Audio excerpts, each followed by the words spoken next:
So called गौ रक्षक है उनसे ये पूछना चाहेंगे। अगर हम तेलंगाना की बात करें तो राजन्ना के वेमुलवाड़ा में 50 से ज्यादा गायों की मौत हो गई गौशाला में, तब कहाँ थे ये गौ रक्षक। उसी के साथ कोत्तूर विलेज में 100 से ज्यादा गायों की मौत हो जाती है गौशाला में लापरवाही की वजह से, तब ये गौ रक्षक जो है कहीं दिखे नहीं। तिरुमला तिरुपति देवस्थानम का एक गौशाला है, वहां पर इस किस्म के एलिगेशंस लगाए गए हैं कि 100 के करीब गायों की मौत हो जाती है ओवर क्राउडिंग की वजह से। अगर हम राजस्थान की बात करेंगे 70,000 गाय गौशाला में मर गई बीजेपी हुकूमत में।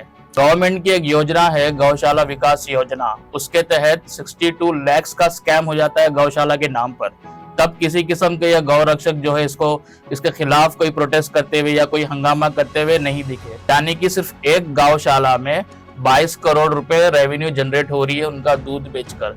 तो ये भी एक सवाल है कि उस रेवेन्यू का हिस्सा किसको पहुंच रहा है, क्या गरीब हिंदू भाइयों को कुछ उसमें से कुछ हिस्सा दिया जा रहा है, क्योंकि धर्म के नाम पे तो आप पैसे ले रहे हो। और दूध ही नहीं, जैसे कि मैंने बताया कि जितनी भी डेयरी प्रोडक्ट्स है उसके अलावा गौ मूत्र जो है वो भी उनको बेचा जाता है, काउ डंग जो है गोबर वो भी बेचा जाता है उसके अलावा।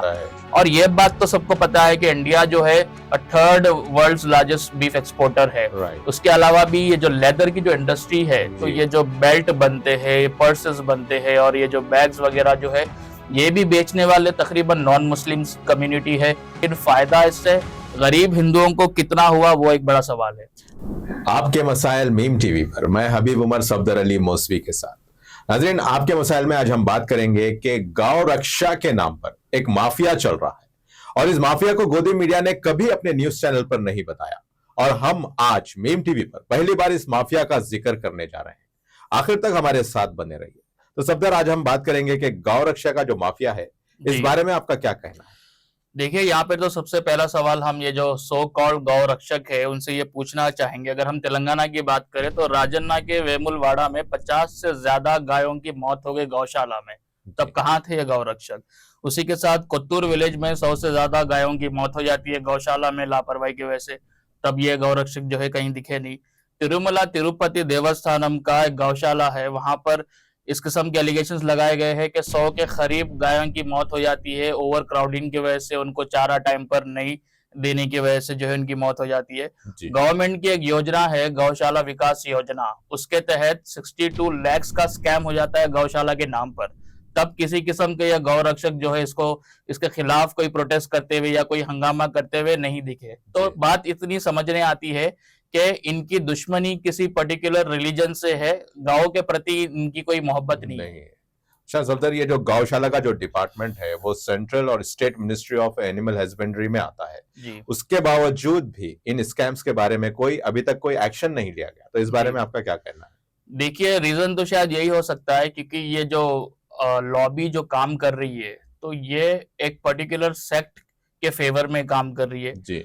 हिंदू कम्युनिटी में भी वैसे लोग जो बहुत ही एक्सट्रीम है, खास करके गौ माता के नाम पर जो मॉब लिंचिंग की जाती है, वैसे सपोर्टर्स है। अगर हम बीजेपी लीडर्स की बात करेंगे, हत्ता कि आपको ये जान के अफसोस होगा, अगर हम यूपी की बात करेंगे तो यूपी में भी ऐसे काफी गौशाला है जहां पर गायों की जो है डेथ हो गई लापरवाही की वजह से, उनको टाइम पर चारा नहीं दिया गया और ओवर क्राउडिंग की वजह से। तो ऐसे काफी डेटा हमारे पास जो है मौजूद है। साथ ही साथ अगर हम राजस्थान की बात करेंगे, 70,000 गाय गौशाला में मर गई बीजेपी हुकूमत में।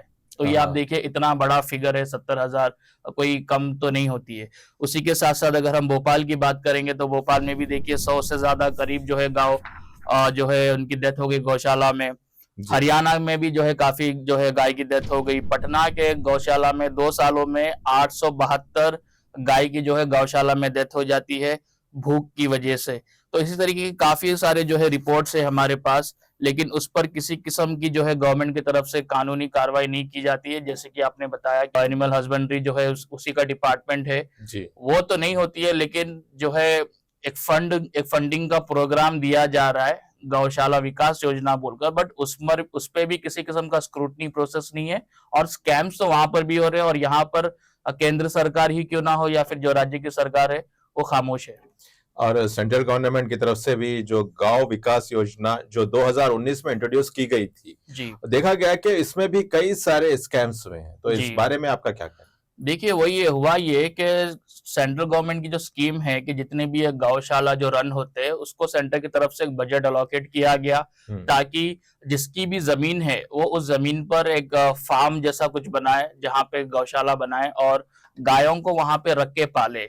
उसके लिए जो है बजट अलॉकेट हुआ था। जैसे कि मैंने बताया कि 62 लाख का स्कैम सिर्फ राजस्थान में देखा गया है कि जब इंस्पेक्शन हुआ टीम की तरफ से, गवर्नमेंट की तरफ से, तो ऐसा पाया गया कि गौशाला तो बने हुए हैं लेकिन अंदर कोई गाय नहीं है। यानी कि गौशाला के नाम पर, यानी कि हिंदुओं की आस्था को भी यहाँ पर जो है तकलीफ दिया जा रहा है, उनकी जो धार्मिक आस्था है, उनकी जो रिलीजियस सेंटिमेंट्स है, उसके साथ भी जो है धोखाधड़ी हो रही है। ये सो कॉल्ड जो है माफिया जो रन हो रहा है, तो बहुत ही जरूरी है कि इन पे जो है इंस्पेक्शन होनी चाहिए। जैसे कई मामलों में देखा गया है कि चाहे मजहब कौन सा भी हो, तो उनके जो आस्था और उनका जो सेंटिमेंट होता है उसका इस्तेमाल होता है। तो एक सवाल ये है कि जो गरीब हिंदू भाइयों को गौशाला का जो है उनकी एक आस्था है, लेकिन उनके गौशाला के रेवेन्यू से उनको, एक गरीब हिंदू को जो है क्या फायदा पहुंचा है? जी देखिए, बहुत ही अच्छा सवाल आपने किया है। यकीनन हिंदुस्तान में गरीबी है, हिंदुस्तान में बिलो द पॉवर्टी लाइन काफी लोग हैं, हंगर इंडेक्स पे भी हम कहाँ पर खड़े, नीति आयोग की रिपोर्ट है, तो ये सब चीजें सामने हैं। उसके बावजूद भी अगर हम गौशाला से जो रेवेन्यू जनरेट होता है, चाहे वहां पर जो दूध निकाला के बेचा जाता है, वहां से दही और कर्ड और काउ डंग के नाम पर जो है बिजनेस होता है, काउ यूरिन को भी बेचा जाता है बड़े बड़े वेबसाइट्स पे डालकर, बट उसकी रेवेन्यू किसको मिल रही है, ये एक बड़ा सवाल है। अगर मैं सिर्फ तेलंगाना की बात करूं, तो ये जो राजन्ना जो विलेज है, उसमें जो वेमुलवाड़ा है, वहां के गौशाला में सिर्फ एनुअल का जो बजट है, इनकम है 90 करोड़ रुपीस जी, सिर्फ साल भर का उस गौशाला, उस मंदिर से जो आ रहा है। और गौशाला में जो दूध बेचकर जो कमाया जा रहा है वो है 22 करोड़ रुपए। यानी कि सिर्फ एक गौशाला में 22 करोड़ रुपए रेवेन्यू जनरेट हो रही है उनका दूध बेचकर। तो ये भी एक सवाल है कि उस रेवेन्यू का हिस्सा किसको पहुंच रहा है? क्या गरीब हिंदू भाइयों को कुछ उसमें से कुछ हिस्सा दिया जा रहा है? क्योंकि धर्म के नाम पे तो आप पैसे ले रहे हो। और दूध ही नहीं, जैसे कि मैंने बताया कि जितनी भी डेयरी प्रोडक्ट्स है, उसके अलावा गौ मूत्र जो है वो भी उनको बेचा जाता है, काउ डंग जो है गोबर, वो भी बेचा जाता है उसके अलावा। और ये बात तो सबको पता है कि इंडिया जो है third world largest beef exporter है। उसके अलावा भी ये जो लेदर की जो इंडस्ट्री है, तो ये जो बेल्ट बनते हैं, पर्सेस बनते हैं और ये जो बैग्स वगैरह जो है, ये भी बेचने वाले तकरीबन नॉन मुस्लिम कम्युनिटी है, नॉन मुस्लिम्स ही है जो इस चीज का कारोबार कर रहे हैं। लेकिन फायदा इससे गरीब हिंदुओं को कितना हुआ, वो एक बड़ा सवाल है। और आखिरकार हम जो है यहाँ की जुडिशरी पे हमको भरोसा भी है, ये कहा जाता है, लेकिन ये गौ रक्षकों को कानून किस नजर से देखता है, ये भी एक बड़ा सवाल है। क्या इनको ऐसे ही खुली छूट दे दी गई है? जी नहीं, देखिए सुप्रीम कोर्ट के तो ऐसे काफी जो है जजमेंट्स आए या फिर वर्डिक्ट्स भी मैं कहूँ कि जहां पर ये खिलाफ काफी स्ट्रिक्ट जो है टिप्पणी सुप्रीम कोर्ट ने की है कि गौ रक्षा के नाम पर इनको खुली छूट नहीं देनी चाहिए, किसी को भी कानून हाथ में लेने की जरूरत नहीं है, लॉ एंड ऑर्डर है वो अपना काम करेगी। और स्ट्रिक्टली हिंदुस्तान के हर स्टेट को जो है सुप्रीम कोर्ट ने यह गाइडलाइंस दी है कि आप भी इस किस्म की हरकतों को बर्दाश्त ना करें। इस किस्म के जो है स्टेटमेंट सुप्रीम कोर्ट के तरफ से तो नोटिस भिजाई गई है सभी स्टेट्स में कि ये गौ विजिलेंटी जो है लोग को, ये गौ रक्षकों को, लोगों को जो है एंटरटेन ना करे और उन पर सख्त कार्रवाई करे। लेकिन फिर बात वही हो जाती है कि कुछ पॉलिटिकल इन्फ्लुएंस के वजह से या गवर्नमेंट पर जो है किसी खास कम्युनिटी का अगर वहां पर उनके ऊपर जोर पड़ रहा है, तो वो इस चीज को बहुत ही बारीकी से देखे और शायद वो इम्प्लीमेंट ना करे। नहीं तो कानून तो इस चीज की जो है साफ मनाही करता है और वो तो बोलता है कि सख्त एक्शन लेना चाहिए इस किस्म के जो गौ रक्षक है उनके ऊपर। तो नाजरीन, ये था आज हमारा डिस्कशन गौ रक्षा के बारे में। और आमतौर पे कहा जाता है कि बेवकूफ जो होता है वो अक्लमंद का निवाला होता है। इसी तरह का माहौल चल रहा है कि एक तरफ तो सेंटिमेंट से खेला जा रहा है, दूसरी तरफ जो है उसके फायदे उन आम आवाम को नहीं पहुंचाया जाता, जिनको जो है ना सेंटिमेंट भड़काकर सड़कों पर निकाला जाता है।